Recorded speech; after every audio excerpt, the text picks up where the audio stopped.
Hi everyone, আমি মাত্র college থেকে বাসায় আসছি, ড্রেসও চেঞ্জ করি নাই এখনও, জাস্ট অ্যাপ্রনটা খুলছি। আমার স্টুডেন্টদের আজকে জুওলজি পরীক্ষা ছিল এইচএসসির। তো এই ভিডিওটা আমি অনেক দিন ধরেই বানাইছিলাম, কজ আমি ইউজুয়ালি ফেসবুকে এত অ্যাক্টিভ থাকি না বিভিন্ন ব্যস্ততার কারণে। তো জুওলজির আমি জাস্ট 22 মিনিটের একটা ওদের ছোট্ট ক্লাস নিয়েছিলাম পুরো বইয়ের উপর, যে কী কী টপিক ইম্পর্টেন্ট সিকিউর জন্য, এবং ওইখান থেকে আজকে কী কী সিকিউ ডাইরেক্ট কমন আসছে আমি সেটাই দেখাবো। স্টুডেন্টদেরকে একটাই বলবো, এখন তো আরও 27 ব্যাচ আসছো, 28 ব্যাচও আসবে সামনে। তোমাদের একটা কথা বলবো, বাপ 7, 8, 9, 10 ঘন্টা ক্লাস করে লাভ নাই। তুমি খালি টপিক জানো, ওইগুলো একটু ডিটেলস কি আচ্ছা বোঝার চেষ্টা করো, নিজে পড়ো। নিজে পড়লে ওই সময়টা তোমার কাজে দিবে। এবং আমি জাস্ট আজকে ভিডিওটা দেওয়ার উদ্দেশ্য এইটাই, যে তোমার পুরা বইয়ের সাজেশন অল্প সময় দেওয়াও সম্ভব, এবং আমি পুরা ভিডিওর পার্ট সহ কোশ্চেন সহ আমি আজকে এটা প্রুফ করে দিব। প্রত্যেকটা পর্বর একটার সাথে আরেকটা ডিফারেন্স, কোনটা উন্নত কোনটা অনুন্নত, এইটাই। একটা র্যান্ডম ছবি দিবে, ছবি দিয়ে বলবে যে এই দুইটা পর্বের সাদৃশ্য বৈসাদৃশ্য, কোনটা উন্নত কোনটা অনুন্নত, এদের মধ্যে তুলনা করে, এইসব ঠিক আছে। তো একেবারে ইংরেজি জিনিস, এখানে কিন্তু কঠিন কিছুই নাই। তো এটা একটা পর্বগুলো সবচেয়ে ইম্পর্টেন্ট। সবার আগে নাম আসবে আর্থ্রোপোডা, নেমাটোডা, মলাস্কা না, নেমাটোডা, প্যাপিহেলমিনথিস, ঠিক আছে, কারণ কৃমিগুলা থেকে সবচেয়ে বেশি দেয়। এখন আমরা আজকের কোশ্চেন দেখব। এখানে আমাদের হ্যাগফিশ ল্যাম্পের পার্থক্য, এটাও ওই ভিডিওতে বলা আছে। আর ঘ নাম্বারে সেই সেম কোশ্চেন, তিনটার মধ্যে কোনটা উন্নত, একের ঘ নাম্বার এবং সেই মলাস্কা এবং অন্য পর্বগুলা মানে একদম বাধা। এরপর আরেকটা দেখাইতেছি। মিডিয়ামের ছবি যদি 5 মিনিটে আঁকতে পারোস তাহলে দিবি এগেইন, যদি আঁকতে না পারোস 5 মিনিটে ইয়া লাভ নাই। ওমাটিডিয়ামের পুরা লাগলে 100 বার প্র্যাকটিস করে যাবি। এরপরে সুপার বলছো এখন এটা একেবারে বটবাদ হিসেবে পদে থাকে চিত্র, পদে থাকে আলোকিত অনুযায়ী কিভাবে দেখে, এই চিত্র আঁকতেই হবে মাস্ট। এটা চিস্টার টপিক। এখন আমরা আবারও আজকের কোশ্চেন দেখব।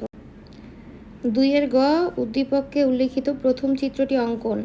প্রথম চিত্র হইল ইনসেক্টার দর্শনের একক, এবং আমাদের দর্শনের একক ট্রাকিয়াল তন্ত্র, এর মানে এটা ঘাসফড়িংয়ের কথা বলছে, সেই ওমাটিডিয়ামের ফুল চিত্র।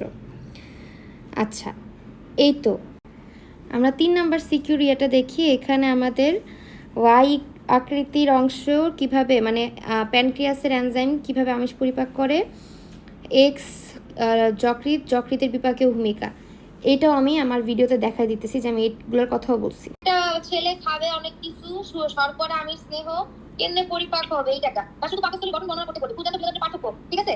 যকৃতের ডিটেইলস, যকৃতের কাজ, যকৃতের গঠন, গ নাম্বারে গঠন দিলে ঘ নাম্বারে দিবে কাজ, আর ঘ নাম্বারে যকৃতের কাজই দিছে। গঠন দিলে ঘ নাম্বারে দিবে কাজ। হেডিংগুলোতে কোনো মিস না যায়। এনজাইমের ছক থেকে অবশ্যই এমসিকিউ দিবে, এনজাইমের ছক থেকে।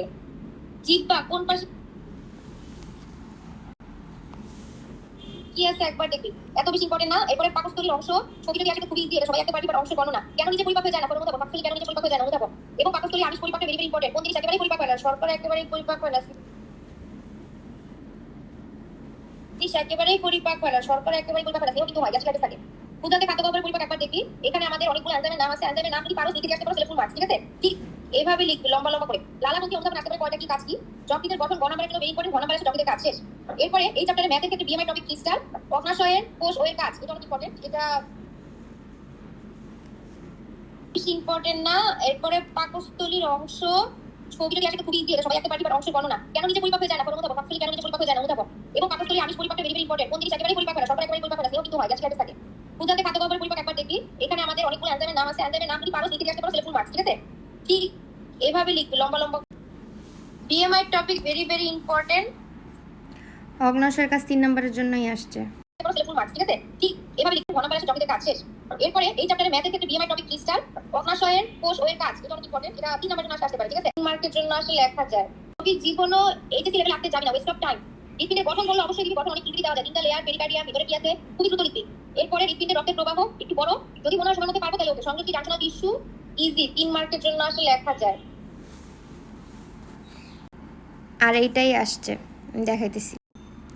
পি অংশের ভূমিকা, পি এ হলো এসএ নোড, এবং কি বলবো 3 মার্কের জন্যই আসছে। এগুলো মুখস্থ ভাই, যারা রেগুলার স্টুডেন্ট পড়ে ওদের কাছে এগুলো লেজিট মুখস্থ, শেষ। এই চ্যাপ্টারে আর কিছু নাই। সাইনোসাইটিস যদি মাথায় থাকে কেমনে কি, তাইলে আসলে দিবি, নাইলে যদি না জানো সাইনোসাইটিস কেমনে কি হয় তাহলে দরকার। সাইনোসাইটিস অনুধাবনে আসছে। সাইনোসাইটিসের লক্ষণ সমূহ লিখো। কিডনি Next থেকে chapter. কিভাবে আমাদের ইউরিয়া তৈরি হয়, চক্র আঁকা লাগবে না, জাস্ট বাংলা লেখা যেগুলো আপনি কাজ কিডনি গঠন ব্যাখ্যা করো, খুবই ইজি। বা শুধু তোর গ নাম্বারে আসলো যে তোর নেফ্রনের চিত্র তো ঘটে আসলো, নেফ্রনের গঠন বর্ণনা করো, ইজি এসসিকিউ। এবার কিভাবে আমাদের বর্জ্য নিষ্কাশিত হয়, তখন শুরু করবি ওই যে নির্বাচনমূলক পুনঃশোষণ, সক্রিয়করণ, আলট্রাফিল্ট্রেশন, এইগুলা, ঠিক আছে? 3টা হেডিং দিবি, কিভাবে লিখে দিবি। শেষ। ডায়ালাইসিস ঘটে আসতে পারে, যে কিডনি বিকল হয়ে গেছে, ডায়ালাইসিসের জন্য লিখবি কিভাবে কি থাকে, কয় ধরনের ডায়ালাইসিস আছে, ঠিক আছে? এগুলা। এরপরে হলো কি আমাদের পরের চ্যাপ্টার, কিডনি থেকে এটাই আসছে, গাঠনিক চিত্র অঙ্কন করে মূত্র সৃষ্টির প্রক্রিয়া, এবং গতে আসছে প্রক্রিয়া মানে বিবরণ দাও, মানে কিডনি কীভাবে মূত্র সৃষ্টি করে, যেই টপিকটা বললাম সেটাই আসছে। কেন ভেস্টিবুলার অঙ্গ বলা হয় ভারসাম্য রক্ষাকারী অঙ্গ, বলতে এই প্রশ্নটা ইম্পর্টেন্ট। গঠন টঠন ব্যাখ্যা, ভেস্টিবুলার অঙ্গ বলা হয় ভারসাম্য রক্ষাকারী অঙ্গ, বলতে এই প্রশ্নটা ইম্পর্টেন্ট। গঠন টঠন ব্যাখ্যায় যাবি না। এই প্রশ্নটাই আসছে লেজিট, দেখাইতেছি। 6 তথ্য 2 কানি ভারসাম্য রক্ষাকারী অঙ্গ, এরপরে আসছে অঙ্গের ভূমিকা, মানে ভারসাম্য কিভাবে রক্ষা করে, লেজিট এই প্রশ্নটাই আসছে। করবি ত্বকের ভূমিকা, এইটুক, এছাড়া কিছু না। আর অ্যান্টিবডির চিত্র যদি 2 মিনিটে আঁকতে পারো তাইলে অ্যান্সার করবি, না পারলে অ্যান্সার করবি না। অ্যান্টিবডি দেখলে মনে হয় আপু এটা ইউ শেপ, একটা যায় নো, অ্যান্টিবডির এখানে অনেক কিছু আছে, যে কয়টা এরকম, ঠিক এভাবে হইতে হয়, একটা দাগ এদিক ওদিক দিয়ে দিলাম হয়ে গেল, নো। যদি ইজিলি আঁকতে পারো তাহলে দিবি, নাহলে এখান থেকে সিটি অ্যান্সার করার দরকার নাই। আর ভ্যাকসিনেশন থেকে তো এমসিকিউ থাকবে। তো এখানে আমি অ্যান্টিবডির গঠনটা ভাবছিলাম যে ইম্পর্ট্যান্ট, এবং অ্যান্টিবডি কীভাবে কাজ করে এটা আসছে আর কি। যখন ওরা ক্লাস করছে তখন ওদের বলে দিয়েছিলাম যে অ্যান্টিবডির এই টপিকটা খুবই খুব ইম্পর্ট্যান্ট। এখানে অ্যান্টিবডি আমি ভুলে মুখ দিয়ে ইউ শেপ বলছি, বাট অ্যাকচুয়ালি ওয়াই শেপ হবে, এটা আবার কেউ আবার করে দিও না। সো এই তো এই টপিকগুলো একেবারে পুরো কমন আসছে, এবং অনেকগুলো, স্পেশালি গ ঘ মার্কে কিন্তু আমি অনেকগুলো দেখালাম। 8টার মধ্যে জাস্ট 5টা সিকিউ অ্যান্সার করতে হয়, আমি তো দেখালামই কতগুলো কমন পড়ছে। সো ভাই, পরীক্ষায় সিকিউ কমন পাইতে 8, 9, 10 ঘন্টার ক্লাস করা লাগে না। এবং আমি জানি না ভিডিওটা কতজন দেখবে, ইউজুয়ালি আমাদের মতো ছোটো ছোটো মানে টিচারদের সব ভিডিও এত বেশি রিচ খায় না, খুবই স্বাভাবিক। বাট আমি চাই এটা জানাইতে যে তোরা কম টাইমে ক্লাস কর, বেশি টাইম নিজের পড়ায় ইনভেস্ট কর।